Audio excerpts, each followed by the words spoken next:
Basic computational techniques for data analysis.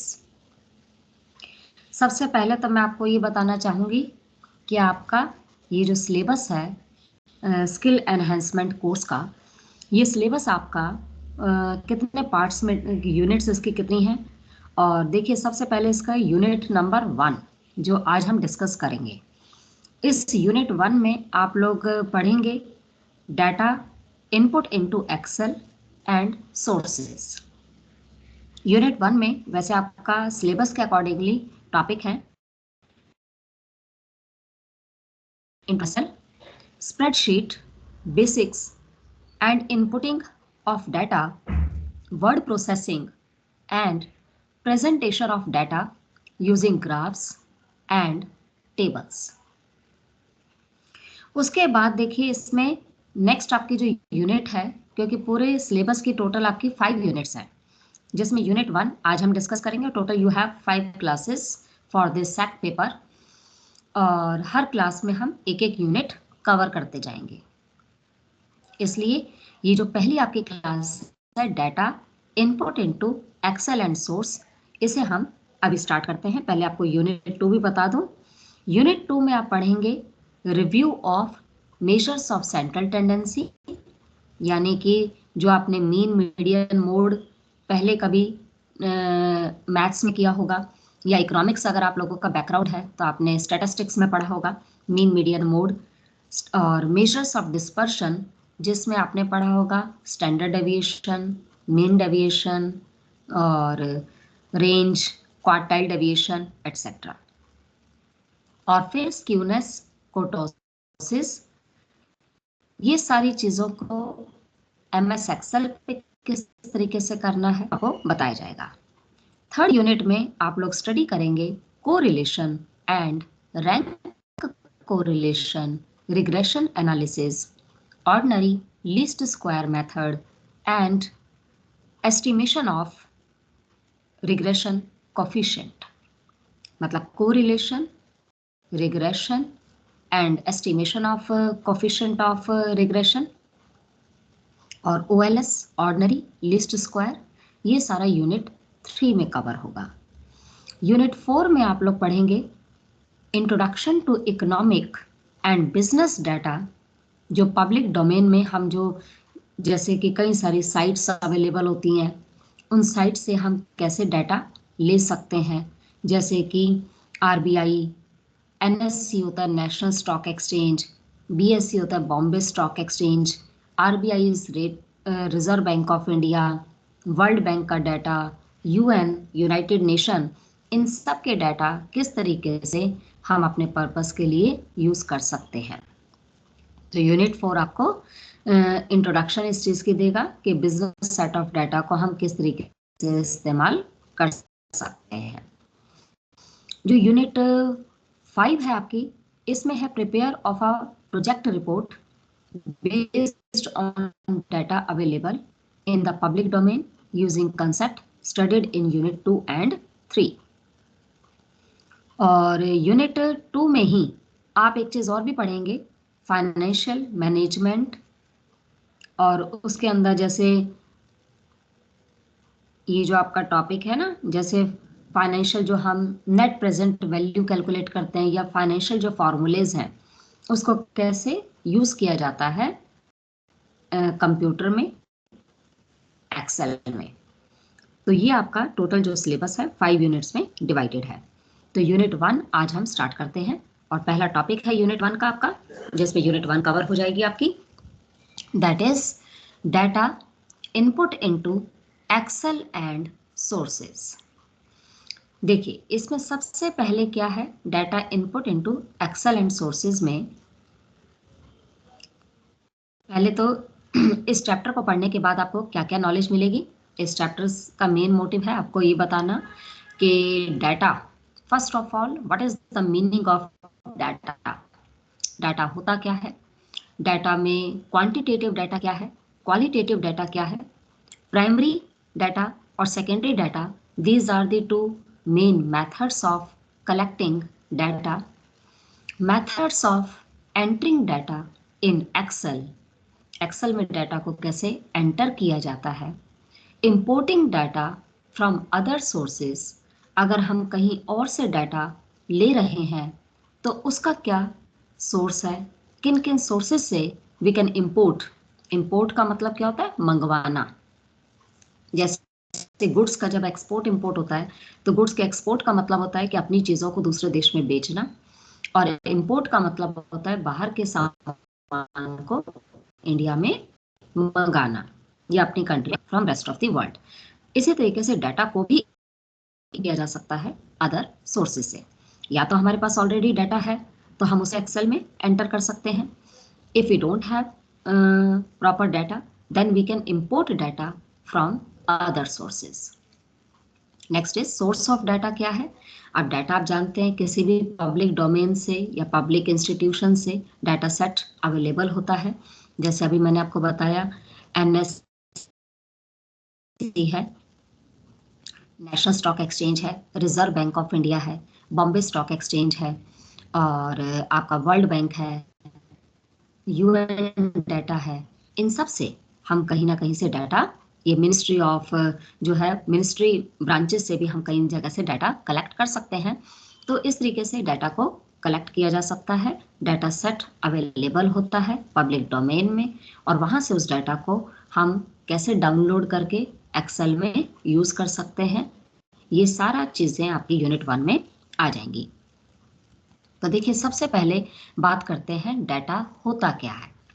Data means होता है कोई भी न्यूमेरिक, जब हम किसी फैक्ट को या तो हम क्वांटिटेटिव एस्पेक्ट से या न्यूमेरिक एस्पेक्ट से उसको क्या करते हैं, स्टडी करते हैं, तो उसको हम कहते हैं डाटा।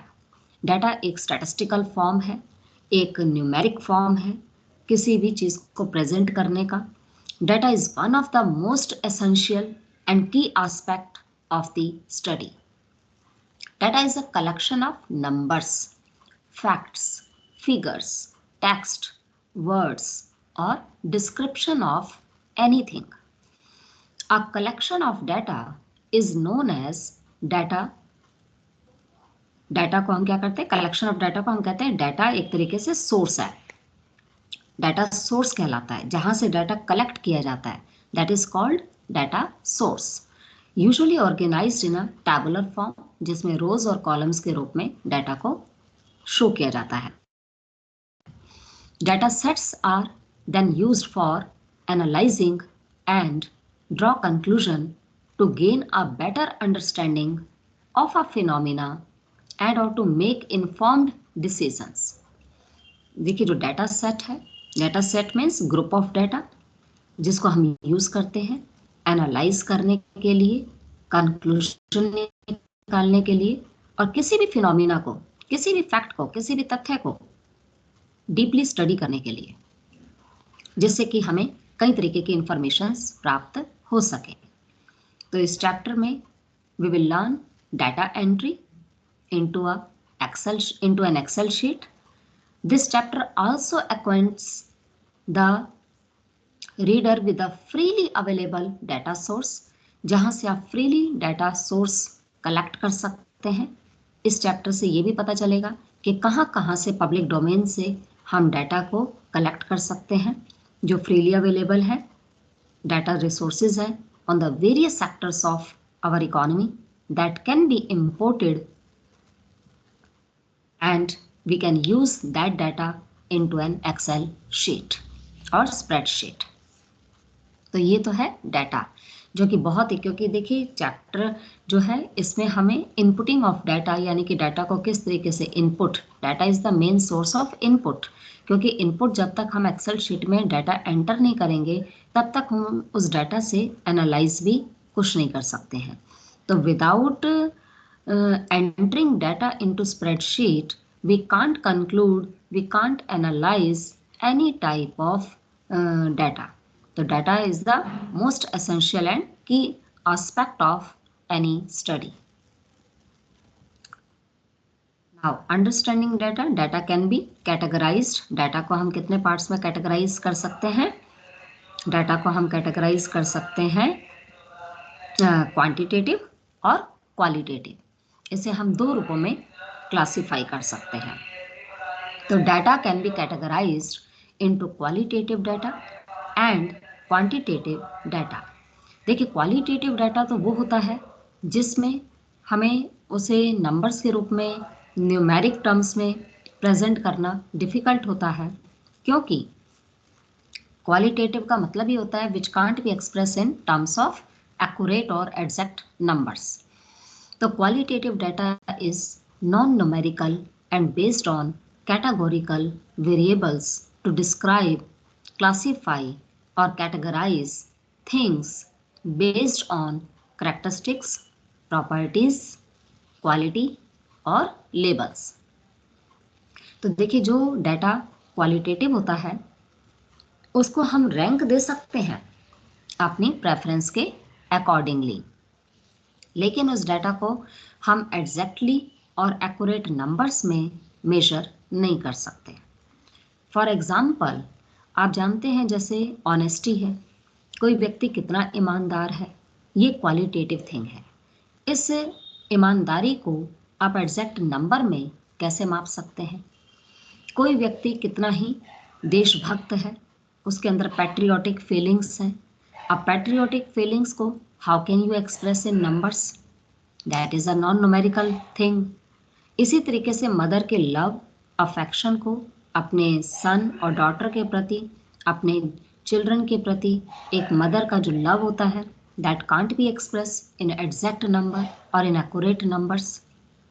किसी की ब्यूटीफुलनेस को how can you exactly measure in terms of numbers? All these examples are qualitative data example. तो क्वालिटेटिव का मतलब ये है, ये ऐसे फैक्ट्स हैं जो क्वालिटेटिव हैं, जिसे हम नॉन न्यूमेरिकल भी कहते हैं, कैटेगोरिकल वेरिएबल भी कहते हैं। इसको हम रैंक तो दे सकते हैं अपनी प्रेफरेंस के accordingly, but we can't exactly measure it. लेकिन हम इसको एग्जैक्टली कभी माप नहीं सकते हैं। दूसरी ओर, ऑन द अदर हैंड, जो क्वांटिटेटिव डाटा होता है, क्वांटिटेटिव डाटा नाम से ही क्लियर है, quantitative, which can be quantified, which can be exactly measurable, which can be presentable in numeric forms। तो क्वांटिटेटिव डाटा वो डाटा होता है जिसे हम न्यूमेरिक टर्म्स में एग्जैक्टली काउंट कर सकते हैं, मेजर कर सकते हैं। फॉर एग्जांपल, जैसे हाइट का डाटा है, वेट का है डाटा, एज को आप मेजर कर सकते हैं, बता सकते हैं, साइज, एरिया, स्कोर कितना हुआ, इनकम लेवल किसी का कितना है, रेवेन्यूज, गवर्नमेंट को टैक्स से कितना इनकम कलेक्ट हुई, और प्राइस लेवल कितना राइज हो रहा है या कितना फॉल हो रहा है। ये सारे एग्जांपल्स किसके हैं? क्वांटिटेटिव डाटा के, जो क्वांटिफाई करता है, जो एग्जैक्टली मेजरेबल है, जिसमें हम बता सकते हैं कि कोई भी फैक्ट या कोई भी चीज़ एग्जैक्टली जिसे हम मेजर कर सकते हैं नंबर्स में या क्वांटिटी में, that is called quantitative data. तो डाटा दो टाइप के हैं main, qualitative and quantitative. Qualitative which can't B exactly measurable in terms of numbers or in terms of exact we can't measure it, और qualitative जिसे हम numeric terms में या counting कर सकते हैं पूरे तरीके से, जो मेजरेबल है। अब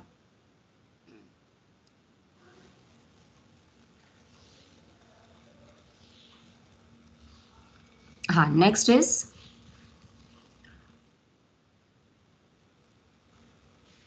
देखिए, based on the sources use to collect the data. अब जो सोर्सेज हमारे, जो दो डाटा को कलेक्ट करने के मेन सोर्स होते हैं, वो दो मेन सोर्स कौन से हैं? One is primary data source and second is secondary source. पहला सोर्स कौन सा होता है डाटा को कलेक्ट करने का? प्राइमरी, जिसे कहते हैं प्राथमिक। और दूसरा सोर्स होता है डाटा को कलेक्ट करने का सेकेंडरी, जिसे द्वितीयक माना जाता है। तो प्राथमिक और द्वितीयक, ये दो हमारे डाटा को कलेक्ट करने के क्या होते हैं? सोर्सेज होते हैं।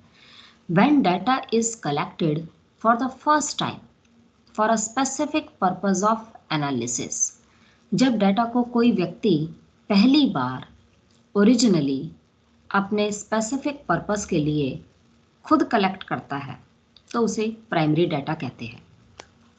प्राइमरी डाटा को हम फर्स्ट हैंड इंफॉर्मेशन भी कहते हैं। प्राइमरी डाटा मोर ओरिजिनल होता है, प्राइमरी डाटा मोर ऑथेंटिक होता है, प्राइमरी डाटा मोर रिलायबल होता है।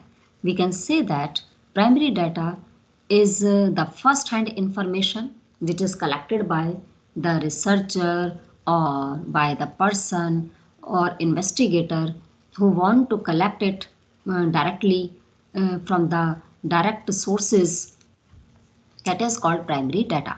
और प्राइमरी डाटा में हम क्या मेथड यूज़ करते हैं डाटा को इकट्ठा करने के लिए? डाटा को कलेक्ट करने के लिए हम यूज़ करते हैं या तो सर्वे का मेथड यूज़ करते हैं। सर्वे मीन्स सर्वेस के द्वारा आप सर्वे करा सकते हैं। पर्सनली घर घर जाकर, डोर टू डोर जाकर आप किसी चीज़ से रिलेटेड जो इन्फॉर्मेशन चाहते हैं वो पर्सनल कॉन्टैक्ट के माध्यम से आप लोगों से पूछ सकते हैं और उसे नोट डाउन करके आपके पास फर्स्ट हैंड इंफॉर्मेशन प्राप्त हो जाएगी। उसे प्राइमरी डाटा कहते हैं। दूसरा इसका सोर्स होता है क्वेश्चनएयर। क्वेश्चनएयर का मतलब होता है कि आप सम सेट ऑफ क्वेश्चंस तैयार कर लीजिए।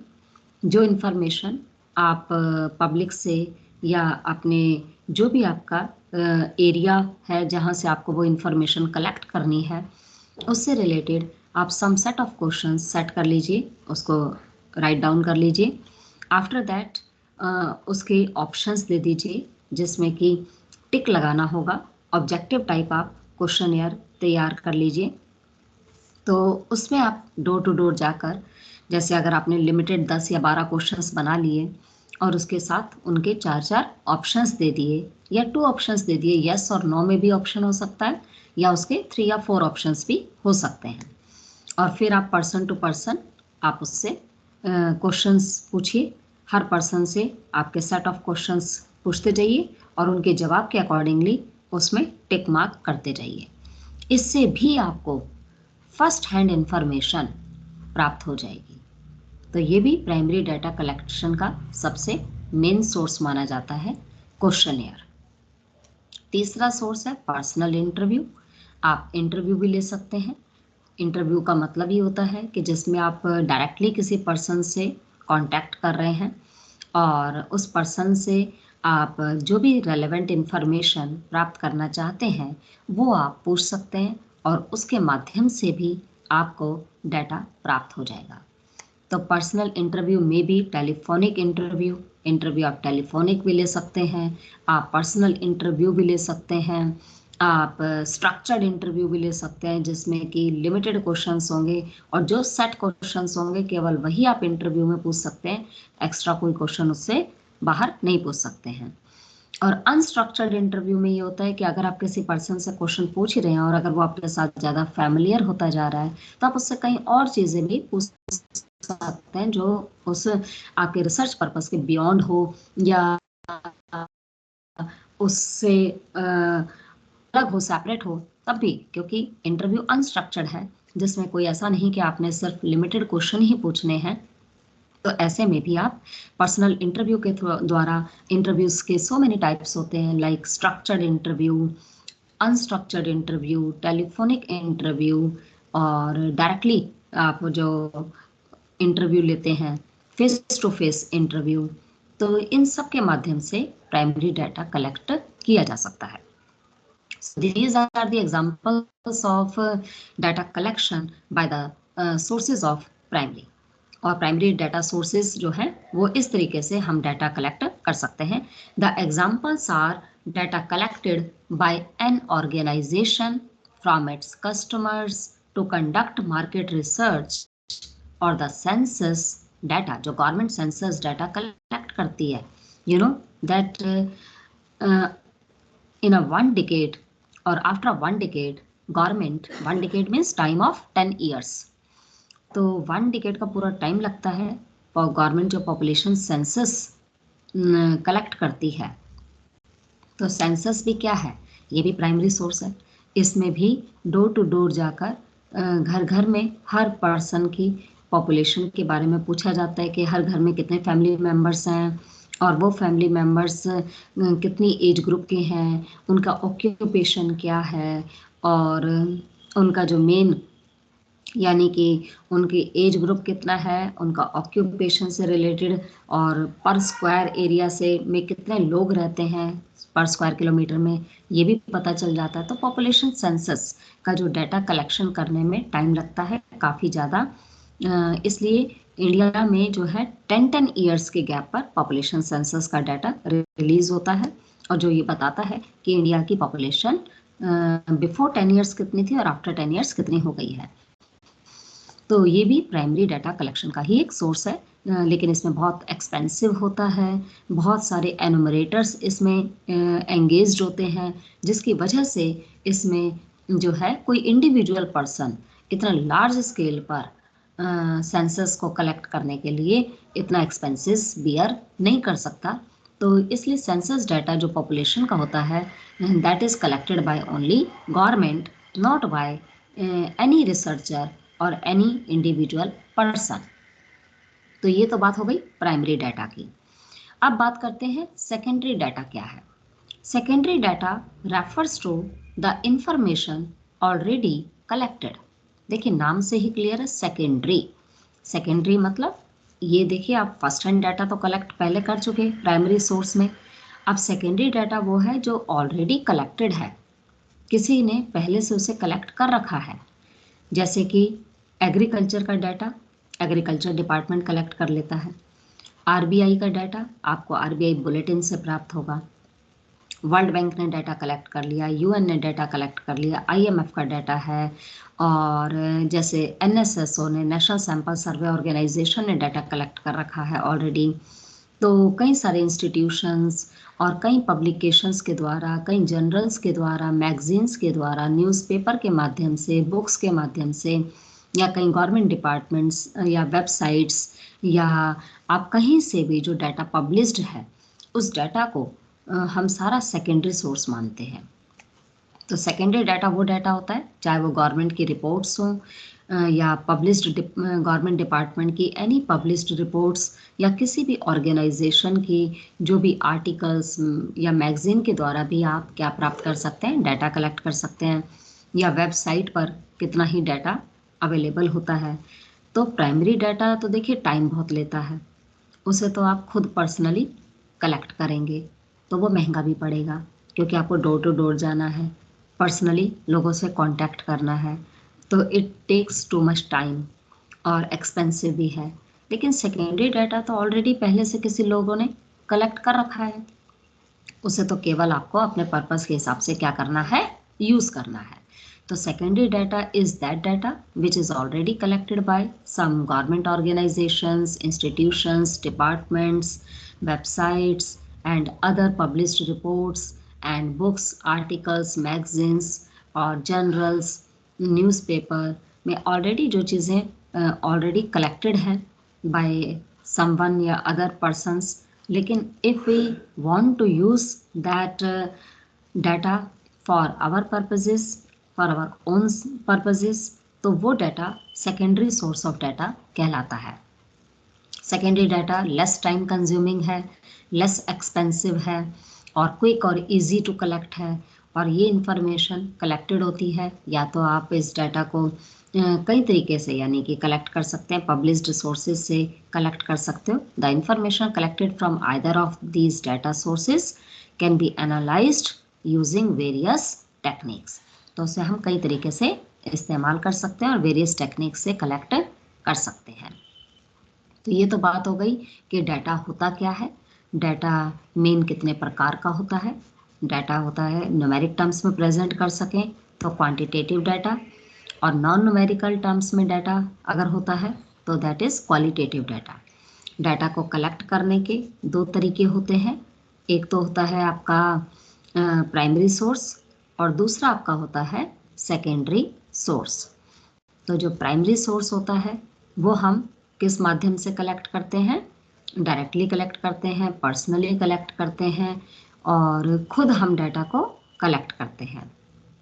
और जो सेकेंडरी सोर्स होता है, जो सेकेंडरी सोर्स होता है वो हम ऑलरेडी पहले से कलेक्टेड डाटा होता है, उसे हम अपने पर्पस के लिए इस्तेमाल कर सकते हैं। तो वो सेकेंडरी सोर्स कहलाता है। तो इन्फॉर्मेशन अगर आपने खुद कलेक्ट करी है, कोई भी डाटा आपने पर्सनली खुद कलेक्ट किया है तो वो प्राइमरी है, और अगर कोई दूसरा कलेक्ट ऑलरेडी कर चुका है उसे आप यूज़ कर रहे हैं तो वो कहलाएगा सेकेंडरी। 1 minute students, 1 minute.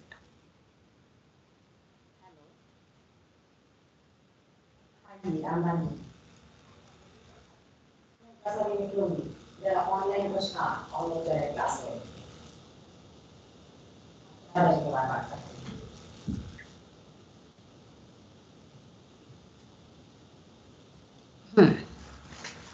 तो इस तरीके से डाटा जो है वो कलेक्ट किया जाता है। Now next is data entry in Excel. Data को हम कैसे एंटर कर सकते हैं एक्सेल में। देखिए Excel has many features when it comes to data entry. Excel के आप जानते हैं कई सारे फीचर्स हैं। जब डाटा उसमें एंटर किया जाता है तो वी कैन एंटर, हम उसमें या तो नंबर्स भी एंटर कर सकते हैं या हम उसमें अल्फ़ाबेट्स भी डाल सकते हैं।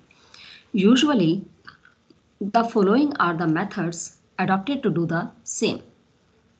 यूजुअली दोनों तरीकों का जो मेथड होता है वो सेम ही होता है। और जैसे अब फर्स्ट मेथड है, सबसे पहले तो देखिए डाटा आपने एक्सेल शीट देखी होगी, उसमें रोज़ और कॉलम्स बने हुए होते हैं और उसमें हम जो भी डाटा एंटर करना चाहते हैं उसमें लिखा होता है। जैसे इसमें देखिए फर्स्ट मेथड क्या है। सबसे पहले first method to enter the data in Excel is to type the data. सबसे पहले तो आपको डाटा को क्या करना पड़ेगा, टाइप करना पड़ेगा। डाटा टाइप करेंगे यानी कि जैसे अगर आपको 250 या 350 लिखना है तो आप डाटा को पहले टाइप कीजिए 350 रिक्वायर्ड टू अपीयर। उसको पहले आप क्या करेंगे, डाटा को टाइप करेंगे, ठीक है। फिर data directly into the cell में आ जाएगा। सेल मतलब वो जो एक उसका एरिया है। By using a keyboard alternatively select the cell where the data is required to appear, और उसमें आप या फार्मूला बार का यूज़ कर सकते हैं, उसके माध्यम से भी आप डाटा उसमें एंटर कर सकते हैं। For example if you want to enter 350 in cell B1, B1 means जो जैसे ABCD एक्सेल शीट में ऊपर लिखा होता है, तो उसके अकॉर्डिंगली अगर आपको B1 सेल में डालना है तो उसमें हम एंटर कर देंगे। फिर सिलेक्ट करेंगे cell B1 and go on the formula bar, enter 350 and press enter button. Enter button को प्रेस करने से ये होता है कि वो उस सेल के अंदर वो डाटा आपका आ जाएगा। The same can be done by entering the data. आप खुद भी डाल सकते हैं या फार्मूला बार के हेल्प से भी उसमें एंटर कर सकते हैं। तो nevertheless this method to enter data manually one by one is difficult and not practical if the data size is large। moreover manual entry जो डाटा की होती है वो थोड़ा टाइम कंज्यूमिंग होती है and probability of occurrence of error। कई बार हम डाटा खुद एंटर कर रहे होते हैं तो कई बार गलती भी आ जाती है, ठीक है। तो इस वजह से जो सेकंड मेथड होता है, the second method is by the use of copy और पेस्ट। तो सिलेक्ट द सेल, पहले सेल को सिलेक्ट कर लो किस सेल के अंदर आपको उस डाटा को एंटर करना है। फिर उसके बाद कॉपी करेंगे राइट क्लिक से एंड सिलेक्ट कॉपी और press Ctrl+C। Then select the cell where we want to paste, जहाँ करना है। फिर राइट क्लिक कीजिए एंड पेस्ट का ऑप्शन जो है सिलेक्ट कीजिए और प्रेस कर दीजिए Ctrl+V। we want to copy the same data available in the cell। तो इसी तरीके से इस मेथड को यूज़ करते जाइए। तो ये इस मेथड को कहते हैं यूज टू ऑटोफिल ऑप्शन।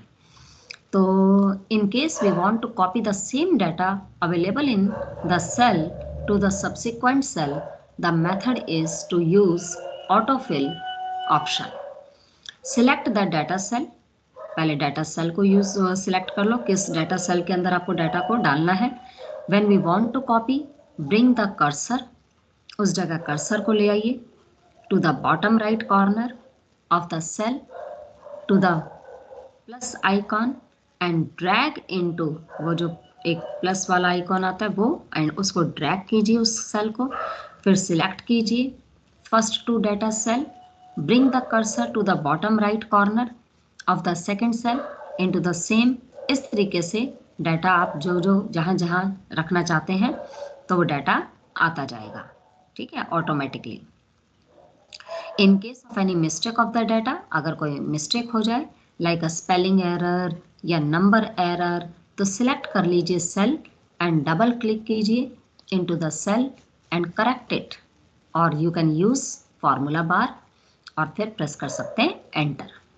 तो Excel also provide auto promote, यानी कि ऑटोमेटिक सिस्टम है। If we type any name and want to repeat it any other cell, so select the cell where data is entered and type the first letter of the same name. Excel will auto promote it and press enter to confirm. इस तरीके से data उसमें enter करता जाएगा। In addition to this, it is very important to understand the character of fraction here. अब जैसे कई बार fraction में चीज़ें होती हैं, जैसे अब मान लीजिए 2 1/4 is a typed in a cell, और उसे आपने प्रेस करा फिर एंटर और फॉर्मूला बार डिस्प्ले करेगा 2.25। ऑब्वियसली 2 1/4 है, इसको अगर आप करेंगे डिवाइड या 2 4 8 और 9/4 करेंगे तो 9/4 को डिवाइड किया जाए तो 2.25 ही आता है। But if we type fraction like 1/4, Excel automatically reads it in a date format. So this type of mistake can be avoided easily by just adding 0 in front of the fraction. अब देखिए उसमें ही बताया गया कि अगर आप fraction type करते हैं 1/4 तो एक्सेल में उसको क्या पढ़ा जाएगा, वो डेट फॉर्मेट में से पढ़ लेगा। तो डेट फॉर्मेट में पढ़ने से एरर हो जाएगी, मिस्टेक हो जाएगी। तो उससे अगर आपको बचना है तो उसके लिए आप अगर फ्रैक्शन लिख रहे हैं तो उसके आगे 0 लगाइए, तो फिर ऐसा डेट के रूप में वो नहीं आएगा। तीसरा मेथड क्या है? तीसरा मेथड है the method third method is using the data entry form. In this utility data can be entered up to 32 fields per record. फिर ये एक बहुत ही यूजफुल फीचर है एक्सेल का, doing the process of data entry easier and faster way with fewer errors, जिसमें गलतियां भी कम से कम होती हैं। Typically, the option of data is not available on quick access toolbar. पहले टिपिकली क्या था, the option of data available नहीं होता था क्विक एक्सेस टूल बार पे, लेकिन but can be added in the following manner. लेकिन उसको कई बार टूल बार में ये quick access tool bar available नहीं होता, लेकिन उसको एंटर किया जा सकता है, उसको ऐड किया जा सकता है। कैसे कर सकते हैं, ये डिफरेंट तरीके बता रखे हैं। जैसे राइट क्लिक करो on any of the existing icons और क्लिक कर दो down arrow in the quick access tool bar को, या कस्टमाइज कर सकते हैं क्विक एक्सेस टूल बार को, या ड्रॉप डाउन लिस्ट से आप सिलेक्ट कर सकते हैं मोर कमांड, या सिलेक्ट कर सकते हैं all commands and choose forms in the list shown. Then click कर दीजिए उसमें ऐड और फिर ओके कर दीजिए। तो ये जो form icon will be displayed on the quick access tool bar. ठीक है, ये फिगर में अभी दिखा रखा है, अभी आपको शो करते हैं। इस तरीके से आप जो है एक न्यू फॉर्म में ऐड कर सकते हैं हेडिंग इन द कॉलम्स, और एडजस्ट कर सकते हैं, विड्थ को भी आप एडजस्ट कर सकते हैं कॉलम की। ठीक है, कॉलम्स या रोज को अगर आपको छोटा बड़ा करना हो तो उसमें जो ऊपर प्लस का साइन होता है उससे फिर ड्रैग कर लेते हैं और उससे आप उसके साइज को घटा, मतलब अगर बी और सी कॉलम को मिलाकर आपको बनाना है तो आप उसके साइज को एनलार्ज भी कर सकते हैं या उसको स्मॉल भी कर सकते हैं। और वो लाइंस को, कई लाइनों को अगर आपको हाइड करना है तो हाइड भी आप कर सकते हैं। Okay, to make a new form, we have to add headings in the column and adjust the width of each column. The form will use this width as a default size for all from form fields. Select all the cells containing the heading and click कर देंगे उस पे OK. For example, if you want to create a form of consumer satisfaction, मान लीजिए हम एक form तैयार कर रहे हैं जिसमें कंज्यूमर सेटिस्फेक्शन के बारे में बता रहे हैं और उसमें 7 फील्ड्स हैं। हम 7 चीज़ों को लेकर कंज्यूमर की सेटिस्फेक्शन को बताना चाह रहे हैं। Then enter the heading. सबसे पहले हम हेडिंग देंगे, एक कॉलम की हेडिंग क्या देंगे, लाइक नेम ऑफ कस्टमर। पहले एक कॉलम में कस्टमर का नेम डाल दिया, दूसरे कॉलम में क्वांटिटी ऑफ एप्पल परचेज्ड डाल दिए कि उसने कितनी क्वांटिटी में एप्पल परचेज किया। तीसरी क्वांटिटी में इनकम ऑफ द कस्टमर या कंज्यूमर डाल दी, उसकी इनकम कितनी है। फिर फोर्थ कॉलम में प्राइस ऑफ एप्पल लिख दिया। फिफ्थ कॉलम में price of its substitute, Apple का अगर कोई सब्सटीट्यूट अवेलेबल है तो उसका प्राइस कितना है। सिक्स्थ कॉलम में टेस्ट डाल दिया एंड प्रेफरेंसेस, उसका टेस्ट, रुचि किस व्यक्ति की कितनी है उस चीज़ को खरीदने में। और सातवें नंबर में नंबर ऑफ फैमिली मेम्बर्स, क्योंकि देखिए कोई भी व्यक्ति कोई चीज़ खरीदता है तो अपने फैमिली मेम्बर्स की नंबरिंग के हिसाब से लेता है कि कितने घर में सदस्य हैं, उसके हिसाब से उसे क्वांटिटी को वो बाय करता है। तो नंबर ऑफ फैमिली मेम्बर्स, तो इस तरीके से 7 चीज़ें अगर आपने एंटर करनी है आप उसकी हेडिंग डालेंगे और हर कॉलम में आप एक एक हेडिंग एंटर करते जाएंगे। फिर वेरीफाई करेंगे कि सारे कॉलम्स में हेडिंग्स हैं कि नहीं, यानी कि जो 7 कॉलम्स आपने लिए उन 7 कॉलम्स में वो हेडिंग आपने एंटर करी या नहीं करी। फिर हाईलाइट करेंगे your data range including column heading by clicking the cell, उसमें आप क्लिक करेंगे सेल को और रेंज देखेंगे from where the data start, data को कहाँ से स्टार्ट करना है, और प्रेस करेंगे कंट्रोल प्लस शिफ्ट। इससे क्या आएगा, इन केस ऑफ हेडिंग जब कॉलम में आपने लिख दिया तो कंट्रोल प्लस शिफ्ट प्लस करके इन केस ऑफ हेडिंग अगर आपने कॉलम में दी, सिमिलरली प्रेस करेंगे control plus shift. In case of heading अगर रो की है तो भी सेम प्रोसेस रहेगा, अगर कॉलम्स की है तो भी सेम प्रोसेस रहेगा। फिर सिलेक्ट करेंगे forms from the quick access tool bar, click करेंगे उसमें ओके, तो न्यू विंडो अपीयर हो जाएगी। ये 3.2 में शो की गई है 3.2 फिगर में।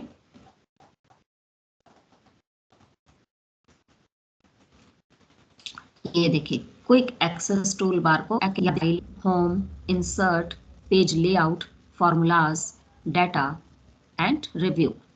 अब इसमें यहाँ जो फाइल है और ये जो एरो का साइन बना होता है, ये आप जानते हैं ये वो होता है अंडू करना या रीडू करना। और फिर उसके बाद इसमें क्या करेंगे, ये जो है फॉर्म, यहाँ जो फॉर्म लिखा हुआ है, अब डाटा एंट्री फॉर्म जो है इसको पहले ओपन करेंगे। ये फॉर्म को ओपन, जहाँ एरो लगा हुआ है ना, इस एरो को ओपन किया, ये वाला ये जो बॉक्स आपको दिख रहा है ये फॉर्म है, ठीक है। इसको एंटर ओपन करेंगे तो क्या आ जाएगा, ये डाटा एंट्री फॉर्म आ जाएगा। अब डाटा एंट्री फॉर्म करने में जैसे यहाँ पर आप देखिए इसमें कितने सारे उसने 7 कॉलम बनाने थे ना, तो उसने क्या करा, सबसे पहले फर्स्ट कॉलम में यानी कि जो ए कॉलम है उसमें नेम ऑफ द कस्टमर लिख दिया। फिर दूसरे कॉलम में क्वांटिटी ऑफ एप्पल परचेज्ड लिख दिया। फिर थर्ड कॉलम में name, income of the customer, price of apple, price of its substitute, taste and preferences and number of family members. तो इस तरीके से ये उसने सारी चीज़ों को क्या कर दिया, एंटर कर दिया, ठीक है। इस तरीके से यानी कि एक्सेल शीट में ये जो फॉर्म, हम क्योंकि एक फॉर्म बना रहे हैं ना, तो फॉर्म में इस तरीके से ABCDEFG, तो ये से ओपन कर दिया जाएगा। और देखिए इसमें कट, कॉपी का भी ऑप्शन होता है, पेस्ट का भी ऑप्शन होता है, तो जो चीज़ करनी होती है उसके अकॉर्डिंग कर देते हैं। ऊपर आप देखिए फार्मूला लिखा है, तो फार्मूले में जाकर हमारे पास डिफरेंट फार्मूलाज आ जाते हैं, जो भी हमें एंटर करना होता है उसके हिसाब से हम उसे ओपन कर सकते हैं। अच्छा, नेक्स्ट उसके बाद देखिए क्या है, अभी इसने स्पेसिफिक जो रिकॉर्ड उसके अंदर एंटर कर दिया। क्लोज करना हो तो क्लोज भी कर सकते हैं। स्क्रॉल बार जो होती है वो स्क्रॉल करती है, यानी कि उसको आगे तक और खींच के भी आप उसे ले जा सकते हैं, ड्रैग कर सकते हैं, और उसको विड्थ को या लेंथ को आप कम ज़्यादा कर सकते हैं।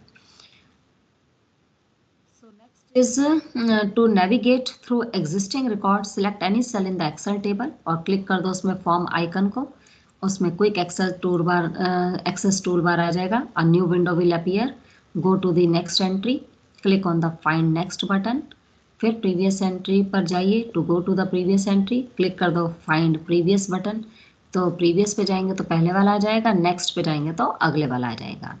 और एडिट करना है, एंट्री में कुछ चेंज करना है तो चेंज कर दीजिए और फिर उसे एंटर कर दीजिए। अब नेक्स्ट तरीका इसमें बताया गया है, इंपोर्टिंग डाटा इन एक्सेल। अब डाटा को कैसे इंपोर्ट कर सकते हैं, कहीं और से भी हम डाटा को उठाकर एक्सेल शीट में एंटर कर सकते हैं। तो एक्सेल में data can B imported from text file या वेब क्वेरी और कोमा सेपरेटेड वैल्यूज फाइल से भी लिया जा सकता है। दिस इज़ वेरी यूजफुल, ये बहुत ही अच्छा तरीका है और टाइम भी सेव करता है। इस फीचर के माध्यम से कोई भी पर्सन डायरेक्टली डाटा को इंपोर्ट कर सकता है अदर सोर्सेज से और एनालाइज कर सकता है उसको, जो एक्सेल में उसके पास टूल्स अवेलेबल हैं उसके माध्यम से।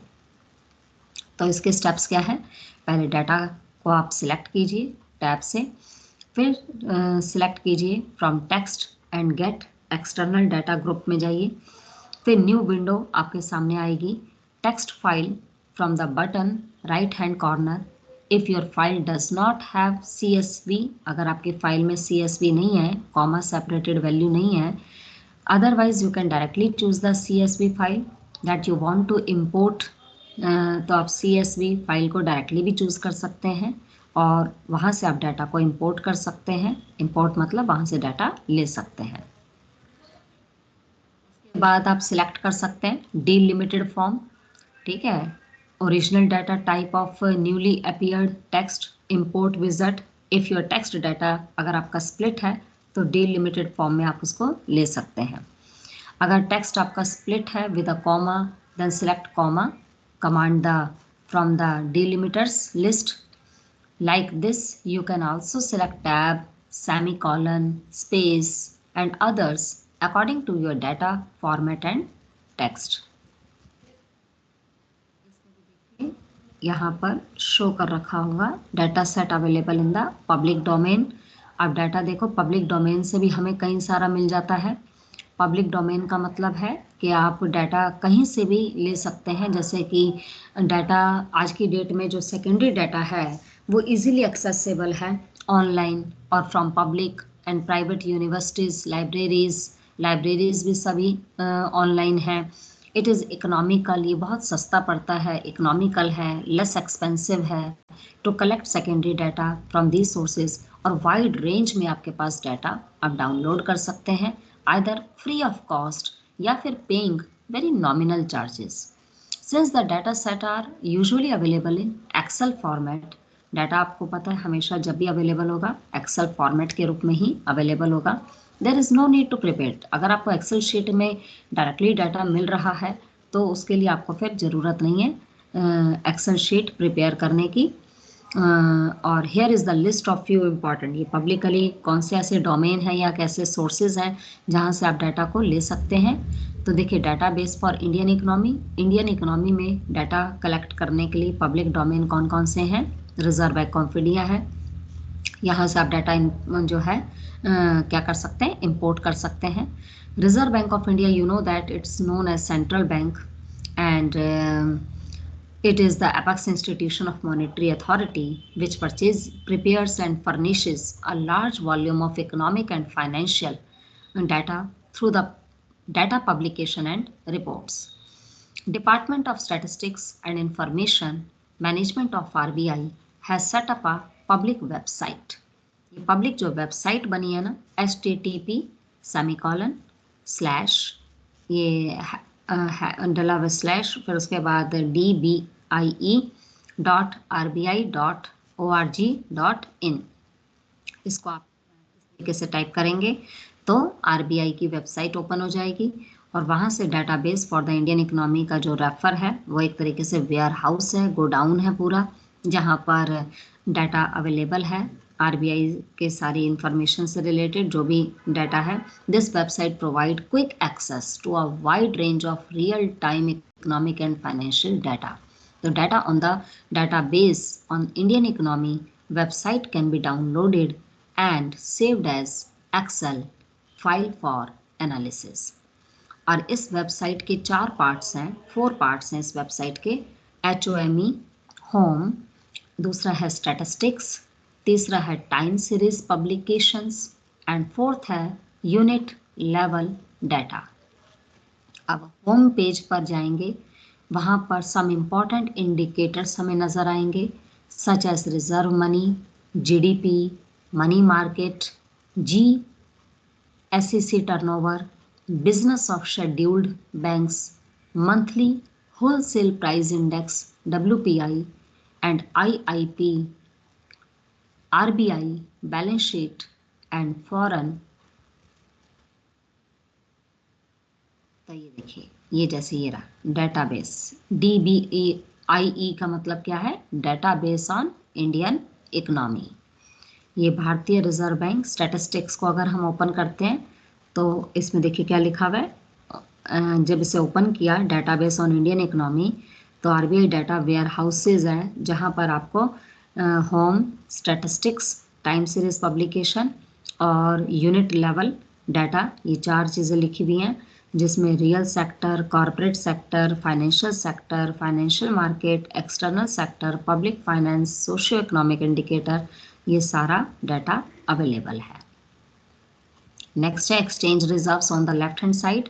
अब ऐसे यहाँ पे SAARC finance database dispense time series है, ठीक है। मैक्रो इकोनॉमी के जितने भी डाटा हमें चाहिए होते हैं या पूरे होल इकोनॉमी के लेवल के डाटा को यहाँ इन सब सोर्सेज से डाउनलोड किया जा सकता है।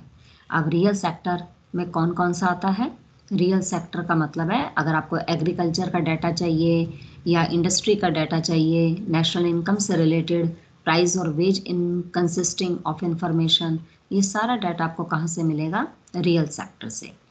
और एग्रीकल्चर, जैसे कि एग्रीकल्चर में कितना प्रोडक्शन हुआ, कल्टीवेशन कितना हुआ, और मेजर फूड ग्रेन्स कौन सी हैं, कमर्शियल क्रॉप्स कौन सी हैं, उस सब के इंडाइसेस, और on area under cultivation, yield per hectare, production of food grains, ये सारा डाटा आपको रियल सेक्टर से मिल जाएगा। ये देखिए, अगर हम रियल सेक्टर को क्लिक करते हैं तो रियल सेक्टर को क्लिक करने पर ये हमारे पास agriculture, national income, industrial statistics, data sets on industrial production, prices, CSO central statistical organisation, ये सारा डाटा हमें प्राप्त हो जाएगा। अगर आप कॉर्पोरेट सेक्टर को क्लिक करेंगे तो वहाँ से आपको कॉर्पोरेट सेक्टर के अंदर इंक्लूड होता है FDI, फॉरेन डायरेक्ट इन्वेस्टमेंट, और non government, non financial companies, non government and non banking financial और investor companies, non government, non financial, private limited companies, non government, non financial, public limited companies. Financial sector में आपको मिलेगा banking sector का data, और banking में scheduled banking, non scheduled banking, branches, statistics such as number of banks, branches, newly opened banks, और EXIM bank, export import bank, corporate sector banks, और national bank for agriculture and rural development, NABARD, monetary statistics, ये सब। और financial market में आपको क्या मिलेगा, NSE, national stock exchange, Bombay stock exchange, and foreign exchange such as data series on exchange rate for major currencies, USD, United State dollar, euro, Japanese yen, and other foreign currencies और domestic currency like INR, Indian rupees, etcetera. External sector में आपको क्या मिलेगा, external sector आपको disseminate करेगा data, कौन कौन से बताएगा, एक्सटर्नल डेट कि गवर्नमेंट ने बाहर से कितना डेट लिया, एक्सटर्नल सेक्टर में फॉरेन एक्सचेंज का इंडाइसिस पता चलता है, international finances such as foreign investment inflow, international trade like commodity wise exports and imports, ये सब। और पब्लिक फाइनेंस में आपको गवर्नमेंट के एक्सपेंडिचर्स, गवर्नमेंट के रेवेन्यूज़ का डाटा मिल जाएगा।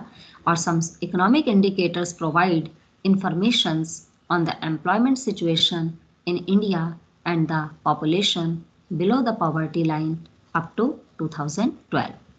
तो ये सारा जो डाटा सेट है ये हमें पब्लिक डोमेन से प्राप्त हो जाता है। और टू एक्सट्रैक्ट, अब इस डाटा को कैसे प्राप्त करना है, to extract the data from the website, इस डाटा को प्राप्त करने के लिए वन कैन सिंपली एक्सेस जो रिपोर्ट्स अवेलेबल हैं स्टैटिस्टिक्स टैब में। टू डू दिस फर्स्ट, पहले चूज़ करो किस सेक्टर को आपने ओपन करना है या उसके सब सेक्टर्स को for which the data is required, और फिर उसमें रिपोर्ट्स आ जाएंगी। रिपोर्ट आपको कौन सी चाहिए, daily, fortnightly, monthly, quarterly, yearly, वो डिस्प्ले हो जाएगा और फिर उसके हिसाब से आप डाटा को एक्सपोर्ट कर सकते हैं। जैसे यहाँ पे लिखा है एक्सपोर्टिंग डाटा। तो सबसे पहले देखिए ये जो ऑप्शंस दे रखे हैं, पहले इनपुट कंट्रोल वाला, उसमें यहाँ पर ये जो आप देख रहे हैं एरो यहाँ पे लगा हुआ है, ये एक्सपोर्ट ऑप्शन है। एक्सपोर्ट ऑप्शन से डाटा को एक्सपोर्ट किया जाता है और सेक्टर वाइज अब इसमें एक्सपोर्ट डॉक्यूमेंट है, एक्सपोर्ट करंट रिपोर्ट है, एक्सपोर्ट डाटा है, ठीक है। और उसके बाद इसमें जैसे दे रखा है daily, fortnight, monthly, quarterly, yearly, तो इसमें फिर हम सिलेक्ट कर लेते हैं। जैसे दे रखा है ना डॉक्यूमेंट इनपुट और रिपोर्ट इनपुट, कंट्रोल में डेट सिलेक्ट कर सकते हैं, जैसे 31 मार्च 2005, 31 मार्च 2006 या 2007। उससे हम डेट को सिलेक्ट कर लेंगे कि आपको डेली का चाहिए, मंथली चाहिए, ईयरली चाहिए, फोर्टनाइटली चाहिए। उसके हिसाब से कैटेगरीज बन जाती हैं और ये फिर आपके पास डाटा आ जाएगा। फिर रिक्वायर्ड रिपोर्ट पर आप क्लिक कर दो, जो भी आपको चाहिए उसके हिसाब से आप क्या कर देंगे, उस पर क्लिक कर देंगे। फिर period for which the data is available is mentioned next to each report. तो ये डाटा जो 3.5 फिगर में दिखाया गया, क्लिक कर देंगे एक्सपोर्ट ऑप्शन में और फिर एक्सपोर्ट डॉक्यूमेंट खुल जाएगा और फिर टू एक्सपोर्ट द रिपोर्ट आपको एक्सपोर्ट करनी है इस रिपोर्ट को एक्सेल में या पीडीएफ में या टेक्स्ट में या सीएसवी में। ऐसे कई सारे टाइम सीरीज पब्लिकेशंस भी होते हैं, जैसे कि आपको जो टाइम के अकॉर्डिंगली आपको सारी इंफॉर्मेशन देते हैं। तो that include numerous tables incorporated in various bank publication, जैसे कि ये bank branch statistics, data on international banking statistics of India, handbook of statistics of the Indian economy, monthly RBI bulletin, cooperative banks outlook, public debt statistics, quarterly statistics on deposits and credit of scheduled commercial bank, and so on. Now next is the fourth and the last part, unit level data contains the report related to the household survey conducted by RBI, like inflation expectations, survey of household to record household expectation of change in price level and inflation rate, and consumer confidence survey to collect data on the consumer current perception and future expectation. तरीके से हम data को क्या कर सकते हैं, import भी कर सकते हैं और डाटा एक्सपोर्ट भी किया जा सकता है। मिनिस्ट्री और डाटा को एक्सपोर्ट कर रहे हैं तो उसे हम पीडीएफ फाइल में बना सकते हैं, सीएसवी में भेज सकते हैं या डाउनलोड कर सकते हैं, इंपोर्ट भी कर सकते हैं कई अदर सोर्सेज से। और MOSPI का मतलब होता है ministry of statistics and programme implementation. तो ministry of statistics and programme implementation, it was established as an independent ministry on 15th October 1999 after the merger of the Department of Statistics and the Department of Program Implementation. The ministry of two things, one relating to statistics called the National Statistical Office and the other is Program Implementation Wing. The ministry focuses किस बात पर करता है, places a substantial amount of importance of coverage and quality of the statistics released in the country. The Ministry of Statistics का मतलब ही होता है डाटा। तो ये वो मिनिस्ट्री ऑफ स्टैटिस्टिक्स है जिसका मेन मोटिव ही डाटा को डिस्प्ले करना है प्रोग्राम इम्प्लीमेंटेशन से रिलेटेड। MOSPI का मेन वाइटल रोल है प्रिपरेशन और maintenance of a comprehensive database of economic and social statistics. इसमें आप क्या कर सकते हैं, द स्टैटिस्टिक्स ये रिलीज होता है usually based on the administrative sources and the survey conducted by the central and state government. अब इसमें जैसे 3.6 फिगर में इसका ओवरव्यू प्रोवाइड किया गया है। इसमें होम पेज होता है, वेबसाइट की कंटेन, इसमें वेबसाइट का जो पेज होता है उसमें कंटेन होगा all the latest press releases, recent reports and announcements. ये देखिए MOSPI वेबसाइट को जब आप ओपन करेंगे तो इसमें home, about us, citizen charter, RTI ये सब आ जाता है इसमें। उसके बाद इसमें आ जाता है ये, आप देखिए इसके अंदर ये प्रेस रिलीज आ गया, रिसेंट रिपोर्ट आ गया, अनाउंसमेंट आ गया। इसमें आपको जो भी चीज़ चाहिए उसके हिसाब से उसे क्लिक कर देंगे और फिर जैसे लिखा है डाउनलोड टेबल डाटा तो सब किया जा सकता है। कि इन परफॉर्मेंस इंडिकेटर डैशबोर्ड पे ये सारी चीज़ें MOSPI डालते सारी ये ओपन हो जाएगा। और फिर उसके बाद 3.7 फिगर में आप देखिए, ये डाउनलोड करना अगर हो रिपोर्ट्स एट MOSPI में, Ministry of Statistical and programme implementation, तो इसमें यहाँ पर आ रहा है हो डाउनलोड रिपोर्ट्स। तो डाउनलोड रिपोर्ट्स में हम रिपोर्ट बता देंगे हमें कौन सी रिपोर्ट चाहिए। जैसे डाउनलोड रिपोर्ट्स में ये सारे ऑप्शंस आ रहे हैं, इसमें से जो भी हमें डाउनलोड करनी होगी रिपोर्ट उसको हम क्लिक करेंगे या उसमें वहाँ पर सर्च कीबोर्ड में डाल देंगे कीवर्ड में, और फिर उसके बाद वो ओपन हो जाएगी। ये जो स्टैटिस्टिक्स हैं ऐसे NS The statistics wing of ministry prepare national account statistics and publish consolidated set of accounts for various macroeconomic aggregates. इस तरीके से डाउनलोड किया जा सकता है नेशनल अकाउंट स्टैटिस्टिक्स को, और अदर स्टैटिस्टिकल पब्लिकेशंस को भी क्लिक कर सकते हैं डाउनलोड रिपोर्ट्स पर होम पेज पर जाकर, and choose statistical publication from the drop down जो मेन्यू में गिवन है उसमें से रिपोर्ट सर्च कर सकते हैं, और फिर सिलेक्ट कर सकते हैं डिजायर्ड पब्लिकेशन को from the given option. Then is some statistics, economic statistical, national accounts and research and publication, जितना भी इसमें गिवन है उसके अकॉर्डिंगली हम उसको सर्च कर सकते हैं। जैसे यहाँ पर दिया है डाउनलोडिंग ऑफ टेबल्स डाटा जो दे रखा है, जैसे Ministry of statistics and programme Implementation को आपने किया, इसमें डाउनलोड टेबल्स डाटा है, और उसके बाद डाउनलोड टेबल डाटा को ओपन करेंगे तो ये सब आ जाएगा। Unit level data on periodic या रिपोर्ट्स ऑन दिस, इसमें से जो भी हमें चाहिए होगा उसको हम क्लिक करेंगे, फिर डाउनलोड कर देंगे, वाइड रेंज ऑफ डाटा हमारे पास आ जाएगा। इस होम पेज से इसे डाउनलोड कर सकते हैं।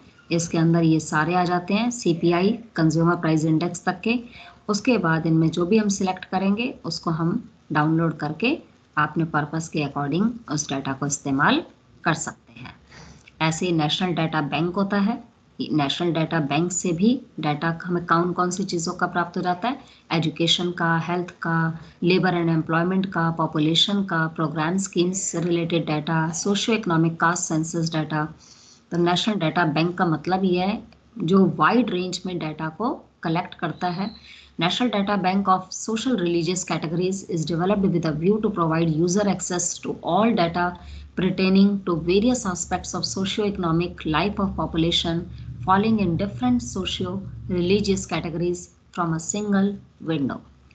तो ये सारे different sources of data importing and exporting हैं।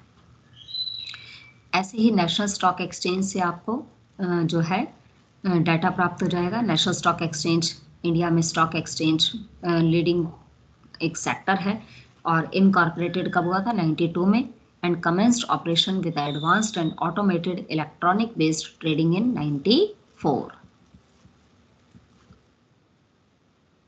निफ्टी 50 है आज की डेट में। ये NSE वेबसाइट को भी जब ओपन करते हैं, ये देखिए NSE की वेबसाइट को जब ओपन करेंगे तो निफ्टी 50 आ जाएगा इस तरीके से। निफ्टी नेक्स्ट 50 कंपनीज के बारे में इंफॉर्मेशन दे रहा है ये।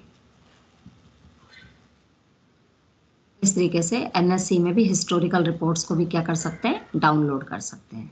तो इस तरीके से देखिए आज की क्लास में आप लोगों ने डाटा को समझा, डाटा कितने टाइप्स का होता है, डाटा कलेक्शन के सोर्सेज पढ़े कि डाटा को कैसे हम कलेक्ट कर सकते हैं प्राइमरी और सेकेंडरी सोर्स के माध्यम से।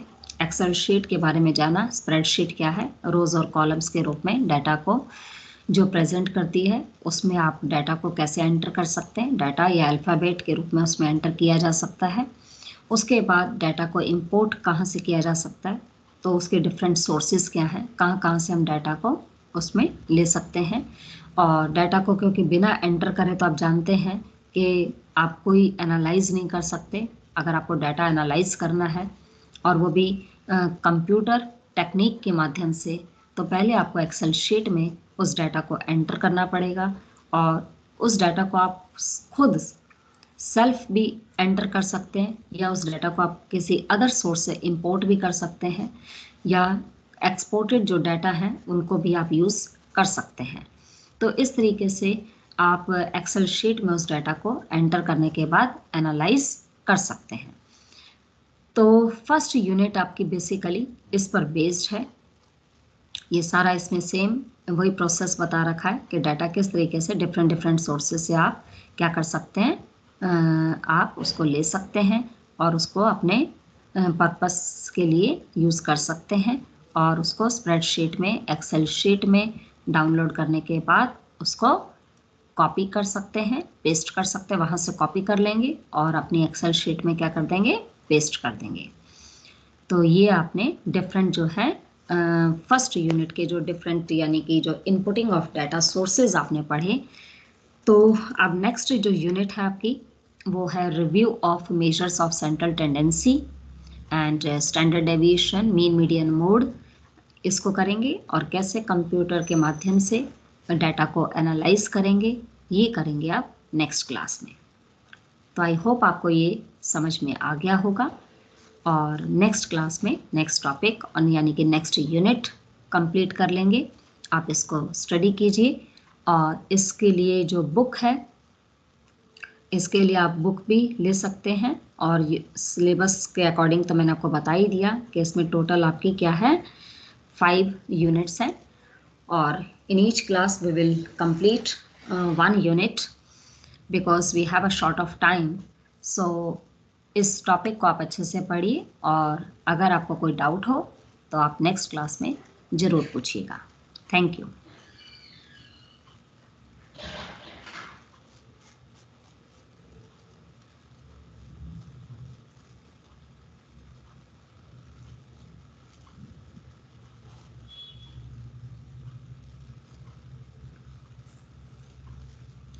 इसी के साथ ही आज की क्लास फिनिश करते हैं। नेक्स्ट क्लास में next topic measures of central tendency, review of all statistical tools and how to use it in Excel sheet or how we can analyze the data with the help of this computational techniques.